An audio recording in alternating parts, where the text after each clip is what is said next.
Allahu Akbar, Allahu Akbar.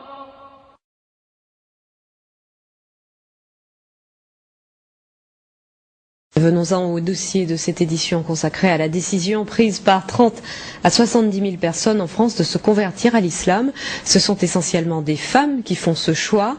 Pour quelles raisons? C'est ce que Pierre Nicolas et Jean-Michel Mier ont demandé à deux d'entre elles. Écoutons leur témoignage. Géraldine est fière. Fière d'être bretonne, fière d'être française et fière d'être musulmane. Aujourd'hui, quand elle se promène avec ses enfants dans cette cité de l'Essonne, c'est la mosquée qui l'attire, plus l'église. Avant, lors des journées mondiales de la jeunesse, elle lançait des hurrahs au pape, la croix au cou. Pied de nez au Vatican, c'est le 15 août dernier, jour de l'Assomption, qu'elle a finalement choisi d'embrasser l'islam. Elle n'a eu qu'une phrase à prononcer. La ilaha illallah wa Muhammad Rasoul Allah. Excusez-moi pour l'arabe, encore un peu de mal.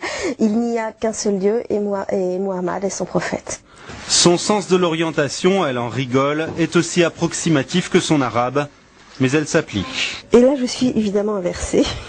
Donc, cette boussole spéciale indique la Mecque. Donc il faut suivre cette direction-là pour la prière.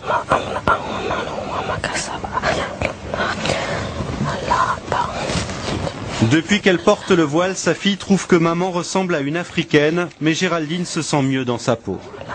Avant ma conversion, elle me prenait plus pour une femme française facile, etc. On va dire vraiment quelqu'un qu'on va draguer et c'est tout. Depuis que j'ai le voile et que je suis musulmane, je suis une femme qu'on respecte et une sœur. Géraldine l'avoue, elle a besoin de règles et l'islam lui en donne. Par exemple, elle ne touche plus aux bouteilles sur son frigo. Un regret ? C'est plus quand je mange, par exemple, un plat typique qu'on a l'habitude de servir avec un vin rouge ou même les huîtres que j'ai mangées dimanche sans muscadet, c'était un petit peu tristounet finalement, puis c'est bien passé avec le citron. La conversion de Valérie est plus ancienne. Élève brillante, doctorante, elle a franchi le pas il y a 2 ans. On ne peut pas dire que ses parents ont mal réagi, mais ce n'était pas non plus le fol enthousiasme dans sa famille. Je dirais pas que ça les a intéressés. C'est-à-dire que je pense pas qu'il y ait une personne dans ma famille qui ait lu un livre sur l'islam depuis ma conversion. Ou qui ait fait une quelconque recherche. C'est plutôt arrête de nous saouler avec ça.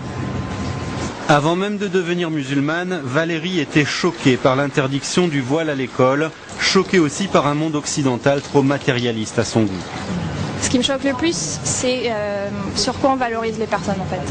C'est bien si on est compétitif sur le marché, même si on est un peu requin, un peu filou, arnaqueur, c'est pas grave, si on est compétitif, si on sait se vendre, tout est une question de commerce, il n'y a plus que ça.